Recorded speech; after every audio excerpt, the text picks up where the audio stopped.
Ned and Mary Lou Langston have been married since 1988. They found the Episcopal Church while serving overseas in Germany and Korea. They have been members of St. John's since 1996 when they moved to the area. Ned was a member of the search committee that selected Reverend Paula Clark, who became the 25th rector of St. John's. And Ned was on the vestry when I was selected to become the 26th rector of St. John's. Ned currently serves on the St. John's Capital Campaign Committee led by Ms. Liz Campbell. Mary Lou has participated in several committees and coordinated Safe Haven meal planning for many years. They have served on the Altar Guild since their arrival. Together, they have been very generous to St. John's with their time, talent, and treasure. They are also very supportive of the Haiti Micah Project, our international mission. Both Mary Lou and Ned were working for the federal government in Washington, D.C. on September 11, 2001, or 9/11. In lieu of a sermon, I have asked Ned to share his experience on the events of 9/11 with you this morning. My brothers and sisters, I present to you our brother, Mr. Ned Langston.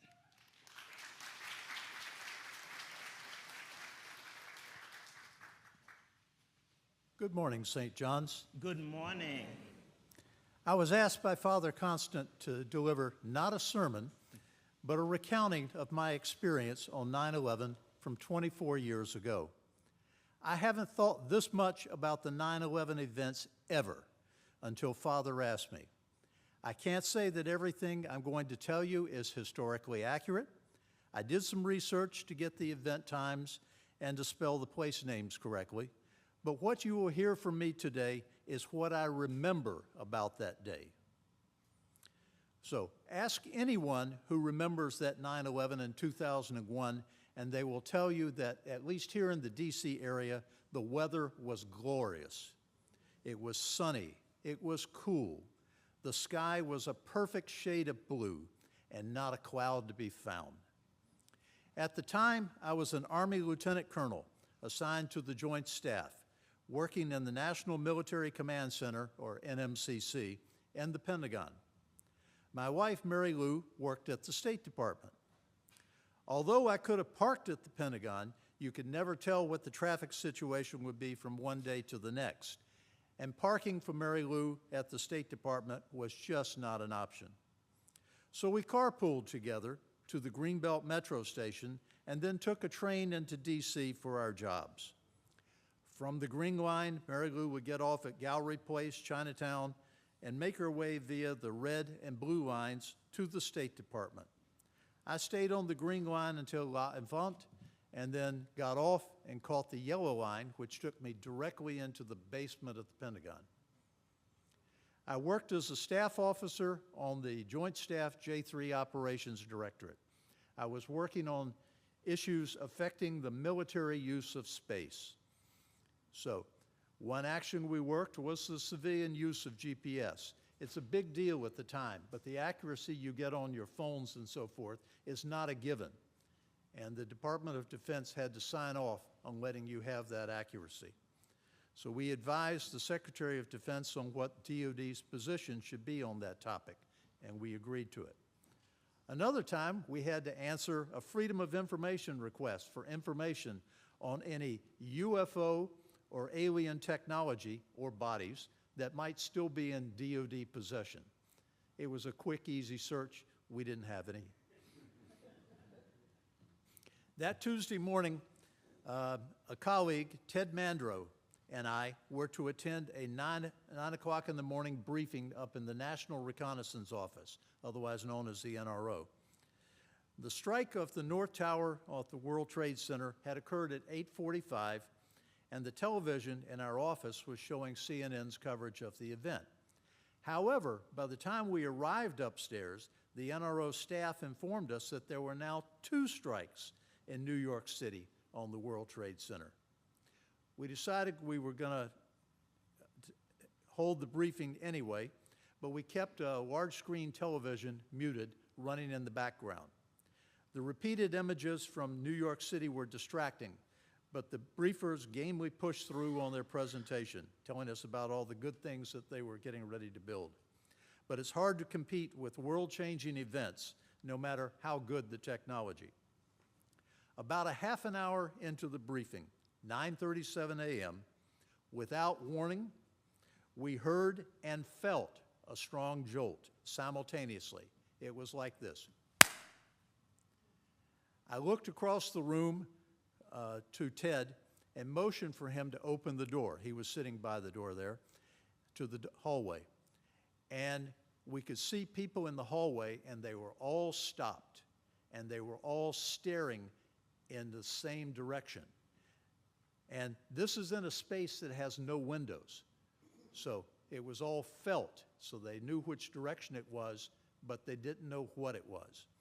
I left the briefing, went down the hallway to their general's office, which did have a window. It was facing towards the middle of the Pentagon, the courtyard, and I could see a plume of thick black smoke rising from the other side of the Pentagon. So we were on the exact opposite side of where the plane came in. I went back and said, we need to cancel the rest of the briefing. No objections there. At the moment, the Pentagon building fire alarm went off. So we left the NRO spaces and returned downstairs to the National Military Command Center. Things appeared normal in our office. There was no smell of smoke or the like or anything else. So upon returning, the first thing I did is I picked up a telephone, a secure telephone we had, and I called Mary Lou over at the State Department to tell her that I was alive and well. And she said that they had heard over at the State Department a very large explosion from the vicinity of the Pentagon. I told her we were evacuating now and I would contact her later. We shut down our computers, locked up any loose documents, and walked out through the Pentagon's river entrance to our designated assembly point, located at the base of a flagpole alongside Boundary Channel Road. I thought the Pentagon had been hit by a truck bomb. This was after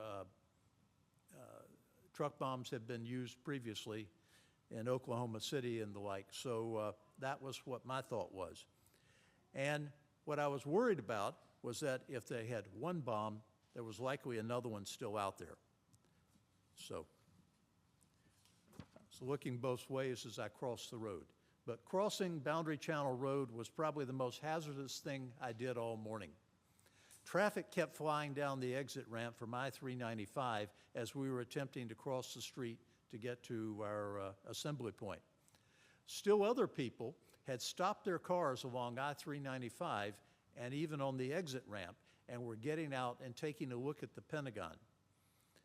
Watching out for pedestrians was just not on their minds. We took a head count of our section and stood by, awaiting further orders. Around 10:15, we heard jet aircraft overhead. Our section leader, a Colonel Pitts, listened, and he said that it was a pair of F-15 fighters. It was a model that he had flown during Desert Shield and Desert Storm, and had actually shot down a MiG-25 during that operation. And then we heard a boom, and Colonel Pitts said they had gone supersonic. Apparently, they had been sent to intercept Flight 93 in Pennsylvania. By the time they took off, Flight 93 was already in the ground, but they didn't know that at the time. While we continued to wait, a team came through looking for medical personnel or any people with paramedic training. They weren't looking for stretcher bearers or things like that, just people with medical expertise. I tried to contact Mary Lou using a borrowed cell phone, but the cell phone service was jammed up, as everybody else in Washington, D.C. had the same idea. Around 10:30 or so, we were released from duty at the Pentagon that day, but we were told to come in the next day at the usual time. I decided to go over to the State Department and stay with Mary Lou. As I was walking towards Washington, D.C., I encountered an Air Force Master Sergeant and a Navy lieutenant who said that Metro was shut down, the Metro Rail, or at least the Pentagon Metro Station. They needed someone to guide them to Union Station where they could catch an above-ground train back to their homes. So together, we used the pedestrian bridge of the George Mason Bridge to cross over the Potomac River into Washington, D.C. And this brought us out right beside the Thomas Jefferson Memorial.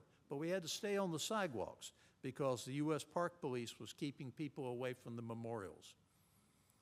Following US 1 North brought us up to the National Mall, that lawn that leads, from up to the Capitol building. And here I advised my two companions to walk up the National Mall towards the Capitol building, now at their 12 o'clock.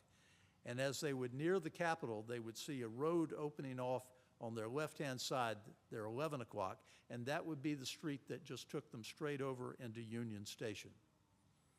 I then turned and headed towards the State Department. I had to stay clear of the Washington Monument, the reflecting pool in the Lincoln Memorial, and the ellipse over in front of the White House because there was a very visible and very vigorous security presence. I walked along Constitution Avenue West until I came to 22nd Street Northwest and then followed it north up to the entrance to the State Department.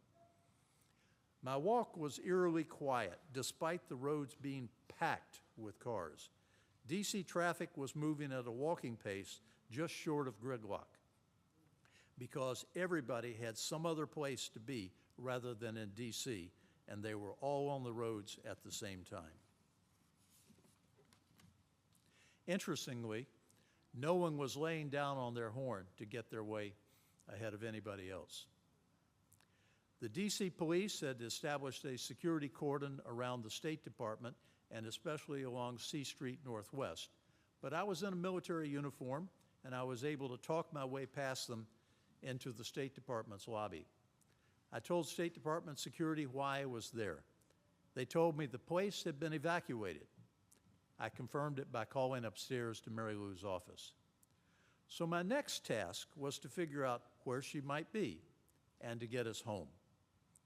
I reasoned that if Metro was closed, then Mary Lou might still be waiting on the station platform. So I left the State Department and walked up over the hill past St. Mary's Episcopal Church, the 1/2 mile to the Foggy Bottom George Washington University Metro station. I didn't find her there, but I learned that Metro trains were running again. So I caught the next train that was heading east. I remember it as being very crowded on the train and also very quiet. There were no smartphones yet, and there were very few cell phones. And also, Metro had scant cell phone coverage in its tunnels and stations below ground at the time. I had not a clue as to where Mary Lou might be. I knew her normal route, but for now it was more important for me to get to Greenbelt as quickly as possible and wait for her there. I chose a route with fewer train changes by traveling back to La Infante and then dashing to catch the next Greenbelt train. Once settled on the Green Line, I planned my actions. Get to Greenbelt, see if Mary Lou beat me there. If not, get our car and move it closer to pick her up, where she would exit from the Greenbelt station. And if neither of those panned out, then to wait for her. On that first 9/11, I had no other place to go or anything more important to do. Along the way, the Green Line train passes through Fort Totten Station. The station serves both the red and the green lines. By now, the station was entering its afternoon rush hour phase. And as the train stopped on the lower platform, the doors opened. And I looked up, and Mary Lou stepped into the car. Think about that. Yeah. Yeah. Think about that for a moment. Metro trains from 2 different lines were arriving every 6 to 8 minutes. There are 6 cars per train, 3 sets of doors per car, not to mention where you might sit, which way you might be standing or facing based on how crowded it is. And at the exact moment I was passing through the station, Mary Lou is poised to enter the closest set of doors on the same car, on the same train where I am. Relief, happiness, joy flooded through my body. Mary Lou looked happy to see me too. If I had been a better Episcopalian, I probably should have proclaimed, "Thanks be to God." But catching up on what happened since just this morning had to wait until we got home. And it was there that I learned for the first time that the Pentagon had been hit by an airliner and not by a truck bomb. What can I leave with you about my story? God is real. Faith in Him and trust in Him should be affirmed throughout your life. God has given each of you a unique set of gifts. He hopes that you will use these gifts wisely and for good. And please use your gifts, especially of time, talent, and treasure, to support God's work on earth through the church. Thank you.